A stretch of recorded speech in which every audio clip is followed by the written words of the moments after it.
Assalamualaikum warahmatullahi wabarakatuh, sahabat yang saya cintai dimanapun Anda berada. Ini saya mendapati sebuah video sahabat yang kelihatannya cukup viral dan mungkin sahabat juga tahu lebih dulu daripada saya. Tapi jujur saya baru tahu dan ketika pertama kali melihat saya itu sempat berpikir, wah ini kegiatan sesat apa lagi yang dilakukan oleh saudara-saudara kita.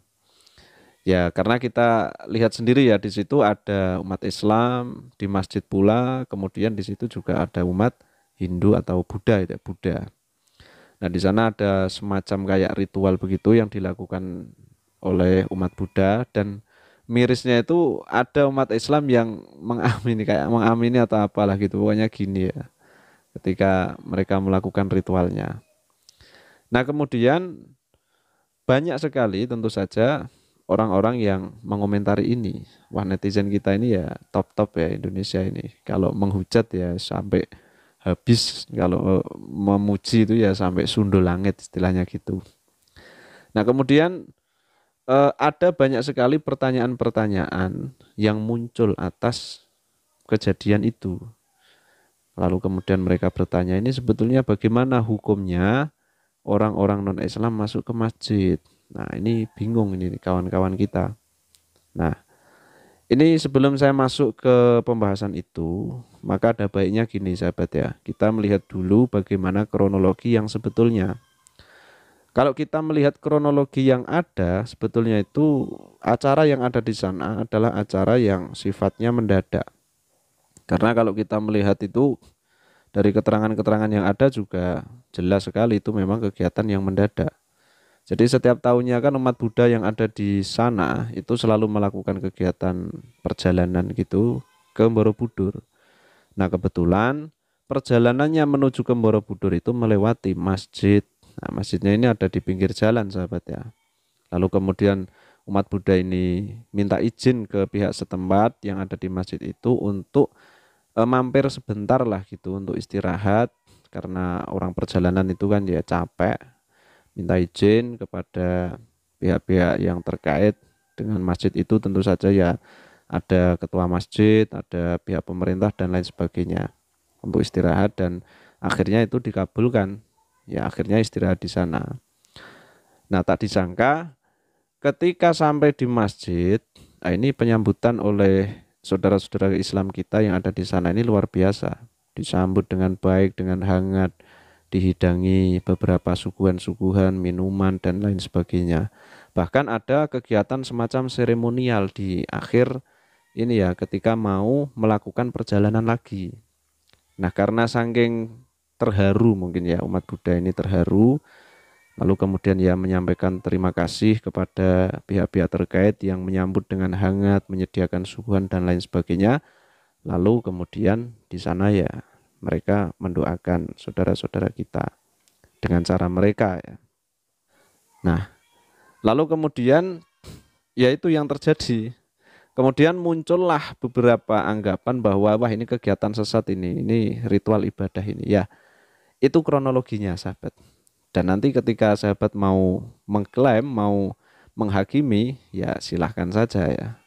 Tetapi yang jelas gini, saya hanya ingin menyampaikan sedikit saja pandangan para ulama mengenai sebetulnya bagaimana sih ada non-Islam itu masuk ke masjid.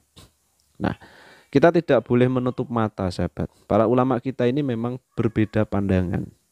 Jadi, kalau misalnya sahabat memegang pendapat A, ya jangan menyalahkan pendapat B, karena ini perbedaannya sudah masuk ke ranah-ranah perbedaan madhab. Padahal kalau kita merujuk ke dalam beberapa literasi, itu munculnya ya dari satu ayat, yaitu memahami ayat surat At-Taubah ayat ke-28, yaitu ya ayyuhalladzina amanu innamal musyrikuna najasu fala yaqrabul masjidal harama ba'da amihim hadza. Wahai orang-orang yang beriman, sungguh orang musyrik itu najis. Janganlah mereka memasuki Masjidil Haram setelah tahun ini. Nah, dari ayat ini lahir berbagai pandangan ulama perihal masuknya non-Islam ke dalam tanah haram, kemudian masuk ke Masjidil Haram dan masjid selain Masjidil Haram, dengan atau tanpa izin umat Islam dan dengan atau tanpa keperluan. Madhab Hanafi mengikuti pandangan Abu Hanifah yang membolehkan orang kafir, orang musyrik atau non-muslim untuk masuk ke dalam masjid, termasuk ke dalam Masjidil Haram. Sementara Madhab Maliki membolehkan non-muslim untuk memasuki tanah haram kecuali Masjidil Haram dengan izin umat Islam dan dengan aman. Tetapi Madhab Malik mengharamkan non-muslim untuk masuk ke dalam masjid manapun kecuali ada udzur tertentu. Sedangkan Madhab Syafi'i dan Madhab Hambali itu mengharamkan sama sekali non-muslim untuk masuk ke dalam Masjidil Haram meskipun untuk kemaslahatan tertentu. Hanya saja non-muslim menurut pandangan Madhab Syafi'i dan juga Madhab Hambali boleh memasuki masjid lain untuk sebuah hajat tertentu dengan izin umat Islam. Jadi poin penting yang ada di sini itu ya bagi yang membolehkan adalah terdapat pada izin. Nah, ketika faktanya ini sudah terjadi dan memang ini kan sudah diizini ya kan. Sebetulnya kita ini perlu memperhatikan hal-hal yang menjadi akhlak kita sebagai sesama umat Islam. Kalau kita mengizinkan ya konsekuensinya kita juga harus menjaga akidah saudara-saudara kita agar tidak ikut-ikutan ya naudzubillah min dzalik menyekutukan Allah Subhanahu wa taala.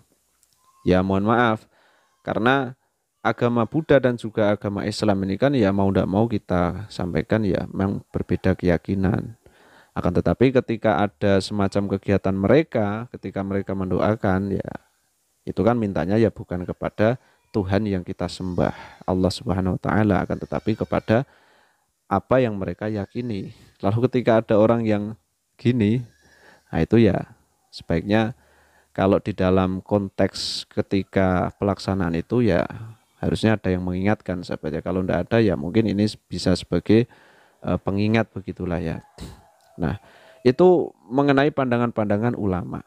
Lalu kemudian gini sahabat ya, ini terakhir saya ingin mempertegaskan bahwa ketika kita berada di masjid, ini ada sesuatu yang mesti kita jaga, yang mesti kita ini amalkan. Kita merujuk ke dalam surat Al-Jin ayat 18. Di situ ada redaksi gini sahabat. Wa annal masajida lillahi fala tad'u ma'allahi ahada. Sesungguhnya masjid-masjid itu milik Allah. Maka janganlah menyembah apapun bersamaan dengan menyembah Allah. Nah, ini tentu saja yang perlu kita jaga selalu agar bagaimana masjid itu selalu kita gunakan untuk mengesahkan Allah, apapun yang kita lakukan itu lillahi ta'ala bukan ke yang lain. Maka ya patut kita sampaikan kepada sahabat-sahabat kita, kepada saudara-saudara kita semuanya agar selalu menjaga akidah saudara-saudara kita agar tidak mengikuti akidah-akidah yang tidak sesuai dengan ajaran agama Islam. Seperti itu sahabat ya, semoga bisa dimaklumi, semoga bisa dipahami. Wallahu a'lam bishawab. Ihdinas siratal mustaqim. Assalamualaikum warahmatullahi wabarakatuh.